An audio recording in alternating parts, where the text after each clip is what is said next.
अपने अपार्टमेंट में रहते हुए काजुया को याद आता है कि चिजुरू ने उसे बताया था कि एक फेमस डायरेक्टर ने उसे अपकमिंग प्ले में रखा है। प्ले के दिन काजुया इसे देखने का फैसला करता है। उसे पता नहीं होता कि सुमी भी इसे पास में ही देख रही है। प्ले के दौरान, जिसका टाइटल द हेरोन प्रिंसेस है, चिजुरू नेने एक कुनोइची का रोल करती है और ऑडियंस द्वारा उसके परफॉर्मेंस की तारीफ की जाती है। प्ले समाप्त होने के बाद सुमी काजुया से बात करने का प्रयास करती है, लेकिन वह रुक जाती है। इस बीच चिजुरू बैकस्टेज पर कॉन्फिडेंट थी, जब तक कि उसे पता नहीं चलता कि डायरेक्टर ने श्यूरी को रिक्रूट करने का फैसला किया है, जिसने उनकी लॉन्ग टर्म फ्रेंडशिप के कारण प्रिंसेस का रोल किया है। उस दिन बाद में काजुया और चिजुरू एक दूसरे से मिलते हैं। जब चिजुरू खुद को टैलेंटलेस होने के लिए कुछ कहती है, तो काजुया उसे बताता है कि वह कितनी अमेजिंग है। अपने अपार्टमेंट में चिजुरू को ऊमी और शियोरी का फ़ोन आता है, जो उसके परफॉर्मेंस की तारीफ करते हैं।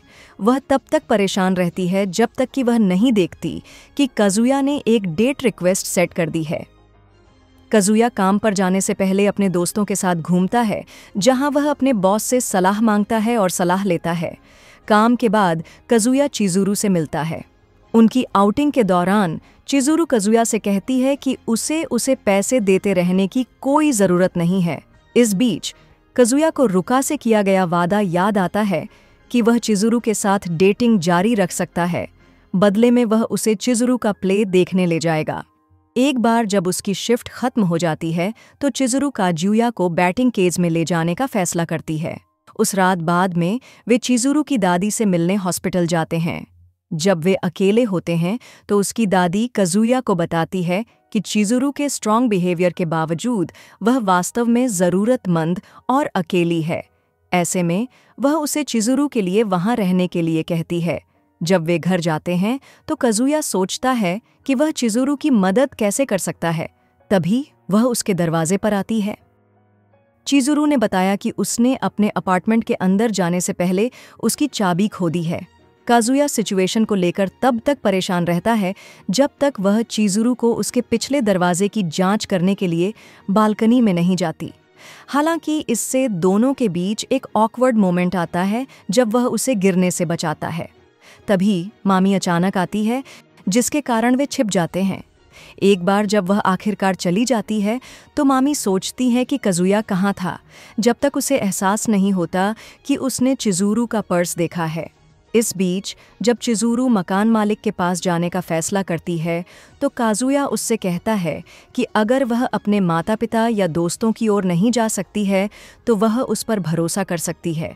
इससे वह अपनी अपनी फैमिली सिचुएशन और सपनों के बारे में खुलकर बात करने लगते हैं।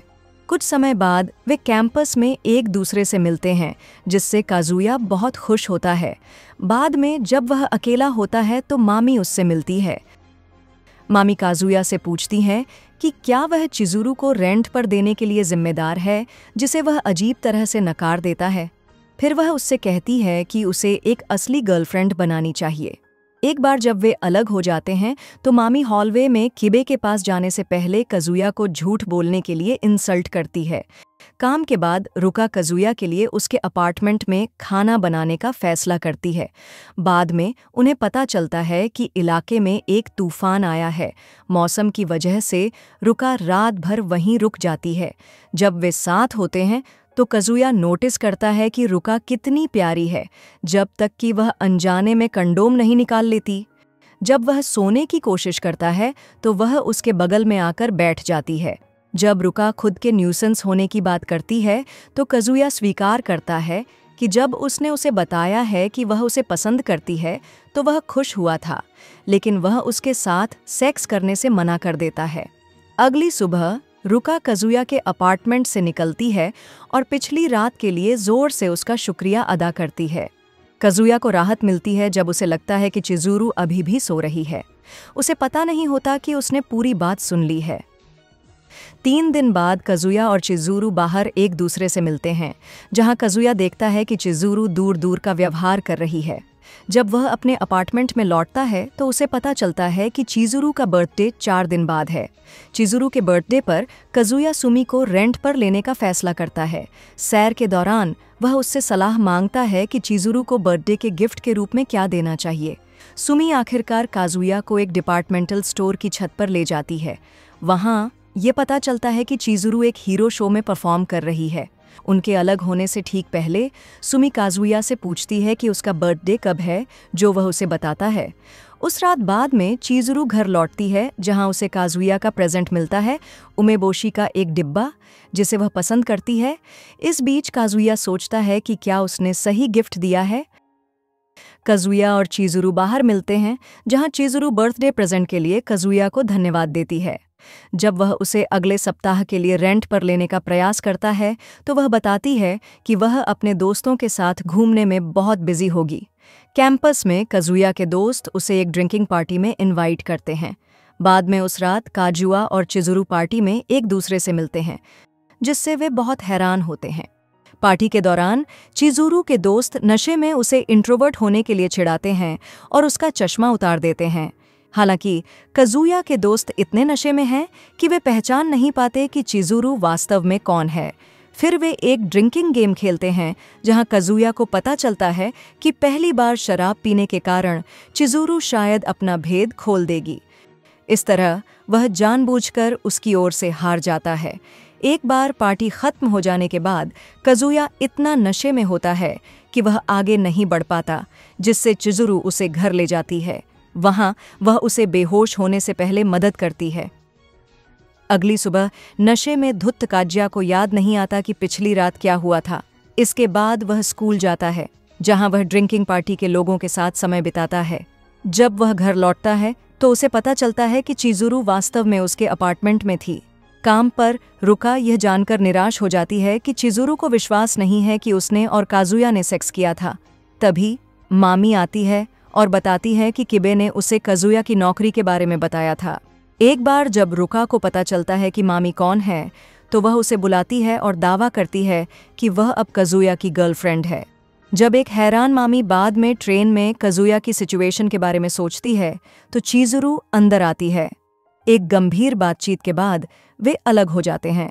उस रात मामी ने काजुया की दादी के ट्विटर अकाउंट को फॉलो करने का फैसला किया। काजुया रात का खाना खा रहा होता है जब उसे रुका का फोन आता है, जो मामी के प्रति अपने बिहेवियर के लिए माफी मांगती है। काजुया के अपार्टमेंट में उसे पता चलता है कि चिजुरू को प्रमोट कर दिया गया है। कुछ समय बाद काजुया और चिजुरू टोक्यो डोम सिटी में एक आउटिंग करते हैं, जहां दोनों हाई स्कूल यूनिफॉर्म्स पहने हुए हैं। थोड़ी देर बाद वे सुमी से टकराने से बचते हैं जब वे उसे कपड़ों की दुकान पर देखते हैं। फिर वे एक आर्केड में जाते हैं, जहां वे एक फोटो बूथ के अंदर अपनी तस्वीरें खिंचवाते हैं। हालांकि काजुया उन्हें वापस नहीं ले पाता, क्योंकि चिजुरू ने देखा कि दो लड़कियां उसके जैसी ही यूनिफॉर्म पहने हुए हैं। एक बार जब वे वापस बाहर निकलते हैं तो वे फेरिस व्हील की सवारी करते हैं। काजुया द्वारा उसकी फोटो खरीदने के बाद चिजुरू उसे बताती है कि एक दूसरे प्रोड्यूसर ने वह नाटक देखा है जिसमें वह थी और उसे साथ लिया है। काजुया सोचता है कि जब तक वह अपना सपना पूरा नहीं कर लेती, तब तक वह उसकी कैसे मदद कर सकता है। जब काजुया की दादी को पता चलता है कि चिजुरू का बर्थडे पहले ही बीत चुका है, तो वह काजुया की बर्थडे पार्टी को एक कंबाइंड पार्टी में बदलने का फैसला करती है। जब काजुया चिजुरू को अपने परिवार के घर इनवाइट करता है, तो वह उसे बताती है कि वह हॉस्पिटल में अपनी दादी से मिलने के बाद वहां पहुंचेगी। अगले दिन काजुया के पास रुका आती है जब वह पार्टी में जाता है, क्योंकि उसने अनजाने में यह खुलासा कर दिया था कि वह चिजुरू के साथ वहां जा रहा है। जब वे उसके घर पहुंचते हैं तो रुका इस मौके का यूज़ एक फेवरेबल इम्प्रेशन बनाने के लिए करती है। इस बीच चिजुरू अपनी दादी के साथ अस्पताल में है। जब वह काजुया से बात करती है तो रुका उन्हें बीच में रोककर कहती है कि वह यहाँ न आए। फिर उसे पार्टी में शामिल होने के लिए अपनी दादी की परमिशन मिलती है। थोड़ी देर बाद चिजुरू आती है और वह फैमिली ऑल्टर पर अपनी रिस्पेक्ट देती है, जिससे सभी लोग चौंक जाते हैं। जब काजुया बाद में बाथरूम में जाता है तो रुका उसे एक किस देती है। एक लंबी पैशनेट किस के बाद रुका काजुया से कहती है कि वह हारना नहीं चाहती और उसे कोई पछतावा नहीं है। एक बार जब वे पार्टी में वापस आते हैं तो काजुया की दादी चिजुरू को परिवार की एंगेजमेंट रिंग देने का प्रयास करती है।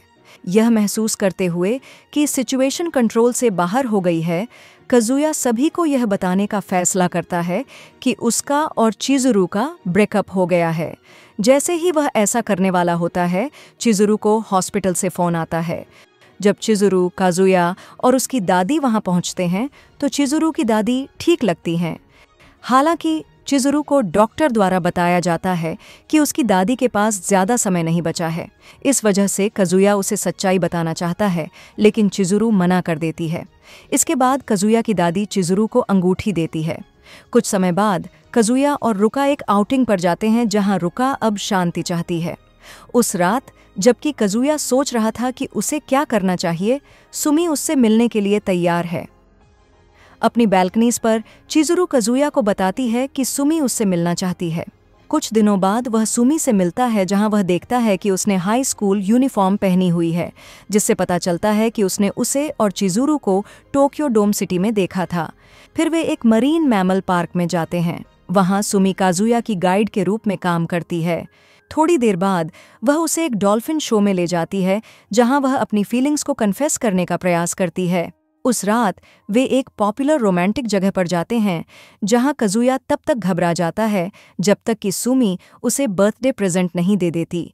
जब वह सोचती है कि क्या गड़बड़ है तो वह चिज़ुरू से जुड़ी सिचुएशन का बताता है, जिससे वे भावुक हो जाते हैं।